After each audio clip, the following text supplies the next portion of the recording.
It was a college game day like no other. Welcome to Starkville and welcome back to college football, the first Division I game to be broadcast on ESPN since the horrific events of September the 11th. 9 days after the September 11th attacks, Mississippi State hosted South Carolina on a Thursday night with the entire nation watching. We were going to be the first game, Division I football game on TV. We all felt just an honor. We talked about, everybody and our nation kind of felt like it got punched, and this was our opportunity to get up and to come together. And I thought it was a special opportunity, and that's how we took it. And our fans took it that way, and just really rallied around that moment. And we knew the spotlight was going to be on Starkville, Mississippi that day. And we embraced that and really took it on as a really great honor and a great opportunity. Local and state law enforcement surrounded the stadium. FBI agents were also on campus as young men in their late teens and early 20s prepared not just to play a football game, but to also help heal a nation.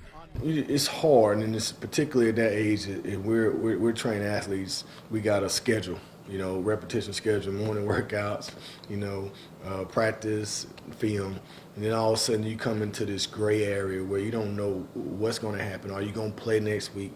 This game plan is off kilter, and now you got 2 additional weeks to get ready for a team, and you're still in those emotions about what's going on, and when you step onto the field, is something going to happen? You see airplanes flying, you see dogs, you see all this stuff. And it really affects the mental of how to get prepared for a game. That day, cowbells were not allowed inside Davis Wade Stadium, and before the game, both teams joined the band, National Guard, and ROTC on the field to hold the flag. It was the biggest flag I've ever seen in my life. It was stretched across Scott Field. Mississippi State's ROTC and some National Guardmen were holding the flag. Both the teams surrounded the flag and stretched the entire flag out. I think it went from sideline to sideline, maybe from the it seemed like the 40 to the 20, just a really big flag. And I remember all of us saying, "Don't let this flag touch the ground." And I remember all of us pulling it tight and even waving it together. And I remember the band playing "America the Beautiful," "God Bless America," and then the national anthem was sung by Coach Sherrill's daughter, and just the place was electric. And then after all that, the entire crowd just with USA chants, USA, USA, and it was, I'm getting chill bumps now. I just will never forget that. All that they kept kind of in-house on what was going to happen for the players until they actually told us, you got to get out there. And, I was in the front of the line, you got a camera walking out. So everything was happening at that moment. It wasn't playing the stage for the players because I think they really wanted us to focus on just getting ready to play. But when I stepped out there on that flag and I saw the planes and I saw the fans, and I realized I was dead center in the front of it with the cameras on there with millions of Americans watching, I knew this was something that was going to live in history for the rest of his life. So that was really, it really hit in for me at that time.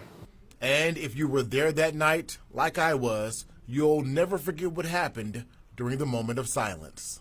You could hear a pin drop.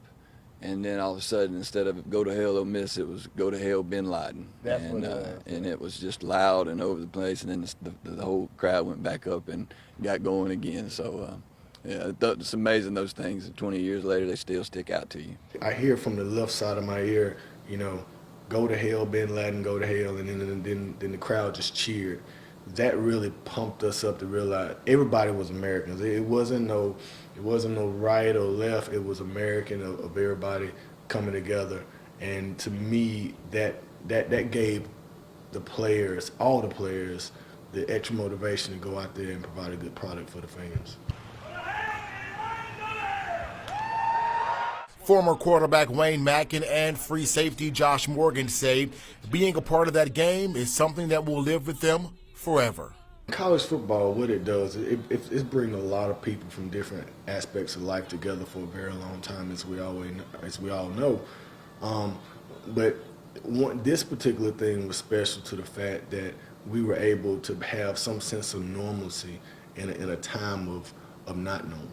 And being part of that is even when we see right now with Hurricane Ida and things of that nature. You know, one thing about America, when it's at its best when American people are the most needed. So it provided patriotism to a lot of us and make us go out there and do what's best and give some sense of normalcy to the people of America. Sports brings people together. It brings them, it really unites, and our country needed that unity at that point in time, and something to cheer about, and something to be excited about, and something to take everybody's mind off of it. And you know, I can remember Mike Piazza's home run in the New York Mets, and that place was ecstatic, and they needed something great to happen. You're talking about a home run, and sports is you just get to it's such a special place in our culture, in our country, and like I said, as players, we wanted to, whatever we could do to help. You know, we wanted to do it, and we wanted to play good, and we wanted to play good and represent our program, our school, our state. So no doubt about it, we wanted to put on a good show and do the very best in our part.